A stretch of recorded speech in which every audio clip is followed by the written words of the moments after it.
पिछले 11 साल से तो इनकी सरकार थी। क्या वोटा लेने के बाद ही कोई मामला हल होता है? ये तो आम मौलिक अधिकार है हमारे लोगों को, इनको तो पहले सूचना चाहिए था। उनके पास तो बकायदा 4 साल एक्स्ट्रा मिल गए थे इनको कालांवाली को सामने के लिए। संभाली गेम चेंजर प्रदीप जैन ने घुमाई कालांवाली की राजनीति, महेश झोरड़ को दिया समर्थन। नमस्कार, आप देख रहे हैं जनता रिपोर्टर।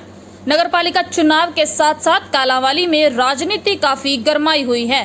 पिछले दिनों जनता रिपोर्टर के माध्यम से हमने आपको दिखाया कि कच्चा आड़त एसोसिएशन जिला सिरसा प्रधान प्रदीप जैन सुर्खियों में बने हुए हैं। लगातार प्रदीप जैन को लेकर कोई न कोई खबर सामने आती रहती है। आज प्रदीप जैन के द्वारा अपने प्रतिष्ठान पर प्रेस कॉन्फ्रेंस की गई, जिसमें उन्होंने महेश झोरड़ को समर्थन देने की बात साफ कर दी। उनका कहना है कि चाहे जो कुछ हो जाए, टिशू को नहीं जीतने दूंगा, मेरा पूरा समर्थन महेश झोरड़ के प्रति होगा। कहीं ना कहीं जनता रिपोर्टर के सूत्रों पर मोहर लगती दिखाई दे रही है। कल ही जनता रिपोर्टर ने ये साबित कर दिया था कि प्रदीप जैन महेश झोरड़ के प्रति अपना झुकाव दर्शा सकते हैं। वही जनता रिपोर्टर की बात आज सच हो गई। आज की प्रेस कॉन्फ्रेंस में प्रदीप जैन ने सारी बाजी पलट के रख दी। कहीं ना कहीं ये भी आसार लगाए जा रहे थे कि प्रदीप जैन भाजपा और टिशू प्रधान के लिए कहीं ना कहीं बड़ा खतरा साबित होंगे।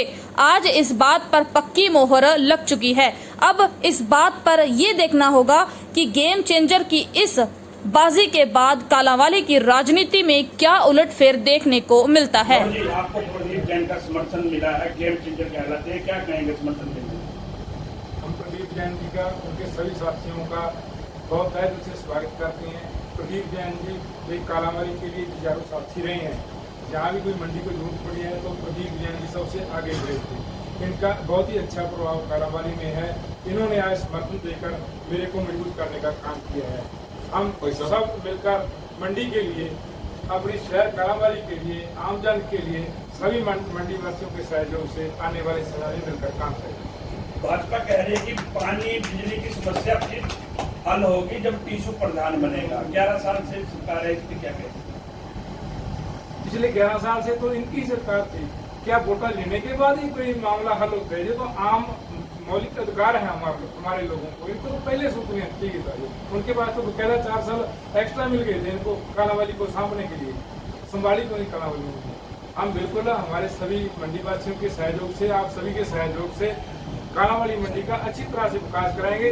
स्वच्छ पानी, सीवरेज मुक्त पानी, सभी सड़कें, जो सीवरेज के अन्य प्रॉब्लम है सभी, और जो हमारी कॉलोनियाँ जहाँ अभी तक स्वीकृत नहीं हुई और उनसे हाउस टैक्स लिया जा रहा है, हमको स्वीकृत कराएंगे। और जो दिक्कतें लोगों को लोन लेने में और अन्य परेशानियां आ रही हैं, उन सभी को हम मिलकर बैठकर उसका सुधारने का काम करेंगे। शर्मा जी, बीजेपी ने पैसा बहुत दिया है, यहाँ के अकाउंट ने खराब किए। बीजेपी ने कोई कमी नहीं छोड़ी। आज से 2 महीने पहले मैं गोविंद गोपाल जी के पास गया। गोविंद जी ने मेरे को पूछा कि कालांवाली की जो समस्या है मेरे को पक्की पता। उनका कालांवाली में मेरे साथ प्रेम है तो उनका पूरा समर्थन रहता है। कालांवाली की हर समस्या पूछते हैं। कालांवाली मैंने कहा कि एक तो वाटर वर्क्स, तो उन्होंने सीएम साहब से तुरंत बात करके 31 करोड़ 50 लाख रुपए 2 दिन बाद मेरे को मंजूरी दिलवा के मेरे को फोन कर दिया भी आपके कालांवाली में 31 करोड़ 50 लाख रुपए पानी के लिए मंजूर हो चुके हैं। कालांवाली से ओडा, डब्बावाली से रोड़ी 4 लाइन का वो भी सीएम साहब को बोल दिया गया है, वो भी जल्दी से जल्दी वो भी हो जाएगा। बीजेपी सरकार से कोई भी पैसे की, कोई भी काम की कोई भी कमी नहीं है। कालांवाली के जो ग्राउंड लेवल के जो नेता हैं वो बीजेपी को बदनाम करना चाह रहे हैं। बीजेपी कहीं पे भी यहाँ पे नीची नहीं है, ना उसको मैं नीचे हूँ। इनसे पूछेगी, इनको जवाब करेगी। 29 तारीख के पता चल जाएगा इन्होंने क्या किया, पार्टी के साथ कैसे गद्दारी करी। आप अपने समर्थकों को, शहर के वोटरों को, शहर के लोगों को क्या अपील करेंगे? मैं अपील करूंगा, महेश कुमार आजाद के साथ हम खड़े हैं। और महेश कुमार झोड़ जी आजाद उम्मीदवार, इनके साथ हम खड़े हैं और इनके साथ खुल के चलेंगे और इनको खुल के वोटें डालें और ज्यादा से ज्यादा वोटों से जिता के हम टिशू को और टिशू के जो आका है 1-2 उनको पता चल जाए कि कालांवाली में किसका प्रभाव है किसका नहीं। आपको जिस दिन नामांकन दाखिल किया गया उस दिन क्या हुआ कि दो नामांकन है वो दाखिल करने पड़े, किसी ने भी मेरे को आदेश हुआ था। जी। अगर मेरे को आदेश ना हुआ होता तो मैं बीजेपी का नॉमिनेशन नहीं करता। मेरे को अगर आदेश हुआ था तो ही मैंने अपना नॉमिनेशन किया था।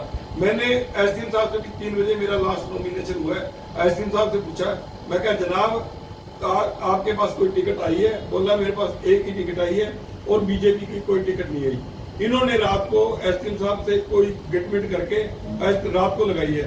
उसके बाद जब स्क्रूटनी होनी थी, मैं गया वहां पे, मैंने एसडीएम साहब से पूछा, जनाब आपने ये टिकट कैसे लगा दी? आपको चुनाव आयोग को आपको जवाब देना पड़ेगा। इसमें एसडीएम साहब भी लिपेंगे, एसडीएम साहब को लपेटूंगा, उन्होंने टिकट ये कैसे लगा दी? जब 3 बजे तक लगी नहीं, 3 बजे के बाद कोई शेड्यूल है तो बता दो, 3 बजे के बाद कैसे लगा देंगे? वो फाइलें वो यहाँ से लेके गए, यहाँ से लेके जाने का मतलब क्या है? जो नॉमिनेशन फाइलें हुई है वो यहाँ से अपने साथ ले गए, क्या मतलब बनता है उनका साथ लेके जाने का? वो यहाँ पे रहेंगी, वो चुनाव जो पूछेगा कालावाड़ी में रहती है या वो साथ लेके जाएंगे?